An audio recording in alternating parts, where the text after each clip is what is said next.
So ayan na nga at umaga na. So magbibilad tayo ng palay sa araw na to. So ito yung isa sa mga gawain dito sa probinsya guys, yung pagbibilad ng palay kapag anihan. So ang napakahirap lamang dito yung magbibilad ka ng palay at napakaraming manok na nanunuka.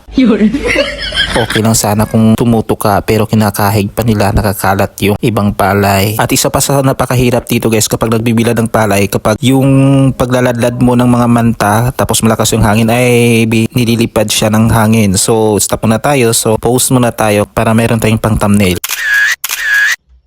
So ayan guys, kailangan lang naman natin kasi itong baliktad-baliktadin. Yung sinasabi ko na baliktad-baliktadin guys, yung parang kinakaros-karos ba baga.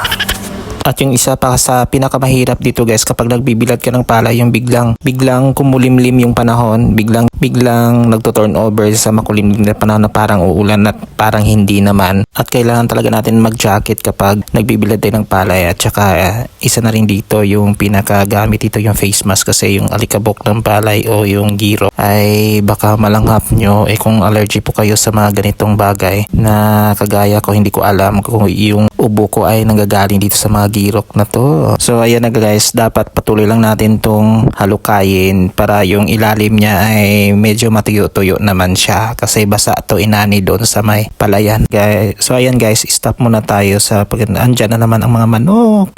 Yan talaga ang napakahirap dito, parang tayo lang yung binabantayan ng mga manok. So ito na nga yung sinasabi ko guys, napapansin ko sa panahon, biglang lumakas yung hangin tapos tingnan nyo yung kalangitan guys, kumulimlim na naman. So ito yung pinakamahirap dito, yung biglaang kumulimlim yung panahon, yung biglaang hindi gumanda yung panahon kasi hindi mo malalaman kung babagsak ba o hindi. So ayan guys, punta muna tayo dito sa itaas o sa likuran ng aming bahay kasi dito banda guys, meron akong tinitingnan dito na isang puno ng kalamansi pero mataas kasi yung kalamansi nito, so naka-zoom in lamang po yung ating camera. Kaya yan guys, napakarami nila yan. So bumalik nga pala ako dito sa ibaba guys. So ayan guys, at dahil hapon na, so ililigpit na natin tong palay. Unti-unti nating liligpitin kasi pahapon na rin at yung init ay pawala na pa.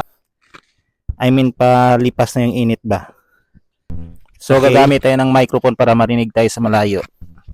So ayan na nga, ating ililigpit to. Ililigpit na natin tong manta. Ililigpit.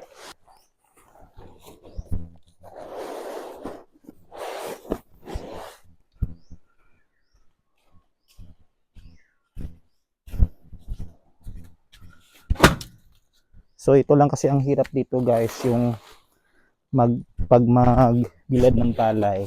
Siyempre kailangan mong ibalik na naman sa sako. Ganito ang proseso ng pagbilad. Hindi lang isang beses, kundi pangalawang beses itong bibiladin. Actually guys, ay unang beses pa itong nabilad. So may pangalawa pa itong bilad. Okay lang pag tuloy-tuloy yung araw. Magandang init. Hindi lang yung parang biglang uulan, yun ang napakahirap. So lahat ng ito ay lalagay natin sa sako. So puputulin na natin tong vlog natin guys. So maraming salamat sa panonood at huwag niyo po sana akong kalimutang suportahan. I-follow yung FB page ko, subscribe my YouTube channel, at follow my TikTok account. See you next episode. Bye-bye.